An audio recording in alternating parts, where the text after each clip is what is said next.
আগের ভিডিওগুলোতে ব্যক্তি সম্পর্ক প্রতিষ্ঠা সম্পর্কে ভিডিও রয়েছে, সেই ভিডিওগুলো তোমরা দেখে নেবে। দেখে নিলেই তোমরা ব্যক্তিগ্রহ সম্পর্কে আজকে বুঝাবো। আজকে হচ্ছে ব্যক্তিগ্রহ। তো এই যে ব্যক্তিগ্রহ হচ্ছে ছভাবে হচ্ছে, ব্যক্তিগ্রহ ছভাবে হচ্ছে। আগে বলি ব্যক্তি কাকে বলে। ব্যক্তি হচ্ছে যে যখন হেতু ও স্বার্থ একত্র উপস্থিতি আমরা লক্ষ্য করতে পারি তখন হচ্ছে আমার ব্যক্তি সম্পর্ক। হেতু কি, স্বার্থ কি?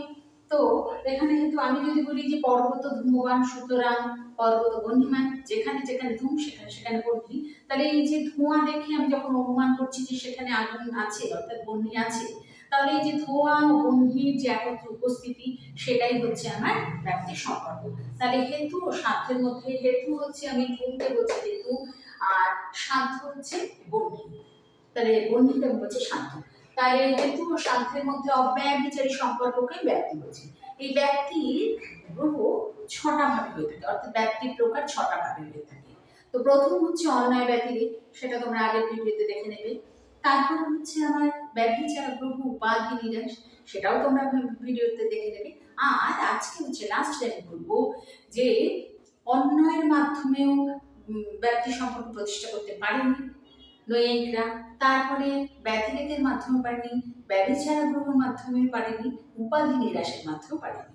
তখন নৈয়ায়িকরা তর্কের আশ্রয় নিচ্ছে। তর্ক কি না, তর্ক করেছে হচ্ছে যে আমরা তো সবসময় দেখছি যে হেতু যেখানে থাকছে স্বার্থ সেখানে উপস্থিত থাকছে, তাহলে হেতু ও স্বার্থের মধ্যে যখন অব্যয়বিচারী সম্পর্ক থাকছে তখনই ব্যক্তিটা প্রতিষ্ঠা হচ্ছে। কিন্তু নৈয়ায়িকরা হচ্ছে যেভাবে হচ্ছে না। তখন তারা তর্ক শুরু করে দিল যে সকল ধূমবান বস্তু হয় বহ্নিমান। সকল, এখানে ছোট করে লিখছি আমি, ধূমবান বস্তু হয় বহ্নিমান, ছোট করে লিখলাম। তাহলে এটা যদি বচন, এটা যদি সত্য না হয় তাহলে ও বচনটা, অর্থাৎ কোনো কোনো ধূমবান বস্তু নয় বহ্নিমান, তবে সেটা সত্য হবে। বলছে যে তাহলে হবে কোনো কোনো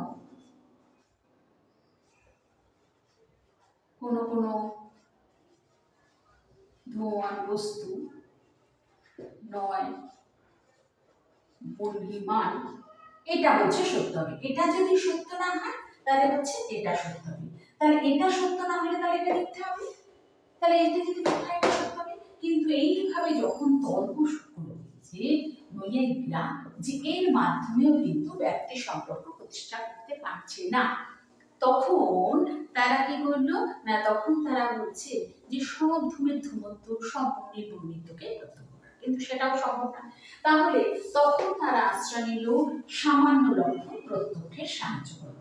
সামান্য লক্ষণ প্রত্যক্ষ বলছে, সামান্য লক্ষণ প্রত্যক্ষ কিভাবে হচ্ছে বলছে সকল ধূমবান বস্তু এবং এই যে সব ধূমের ধূমত্ব যখনই প্রতিষ্ঠা করছে তখন সামান্য লক্ষণ প্রতিষ্ঠা হচ্ছে। তাহলে সকল ধূমের ধূমত্ব প্রতিষ্ঠা হচ্ছে, আর সকল বহ্নি অর্থাৎ আগুন বহ্নিত্ব, এইটা যখন প্রতিষ্ঠা করছে তখন হচ্ছে সামান্য লক্ষণ প্রত্যক্ষ। তাহলে সব ধূমের ধূমত্ব, এই যে সব ধূমের ধূমত্ব এবং সম্পূর্ণ বহ্নিত্ব যখনই প্রত্যক্ষ করা হচ্ছে, অর্থাৎ তখন কিন্তু নৈয়ায়িকরা বলছে তাহলে এইভাবে এই ছটা পদ্ধতির মাধ্যমে নৈয়ায়িকরা ব্যক্তি সম্পর্কটাকে প্রতিষ্ঠা করছে। তাহলে এই যে ছটা সম্পর্ক কি কি হলো, এক হচ্ছে এখানে তোমাদের বলে দিই ব্যক্তিগ্রহ যে ছটা হচ্ছে সেটা এক হচ্ছে অন্যায়, দুই হলো ব্যতিরেক, তিন হলো ব্যভিচার গ্রহ,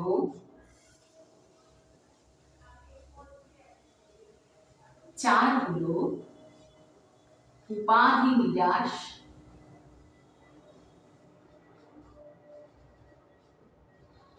পাঁচ হলো তর্ক, আর ছয় হলো সামান্য লক্ষণ তত্ত্ব।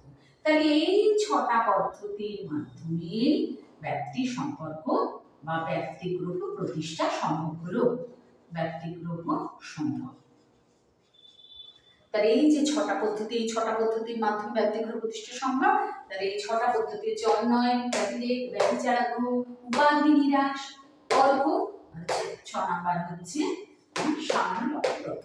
এর মাধ্যমে পুরো ব্যক্তি সম্পর্কটা প্রতিষ্ঠিত হলো। তাহলে একটুখানি ক্লিয়ার? সকলে বুঝতে পেরেছো? ক্লিয়ার? ঠিক আছে। তাহলে এই ব্যক্তি গ্রহটা অবশ্যই তোমরা খুব ভালোভাবে বুঝবে। ঠিক আছে?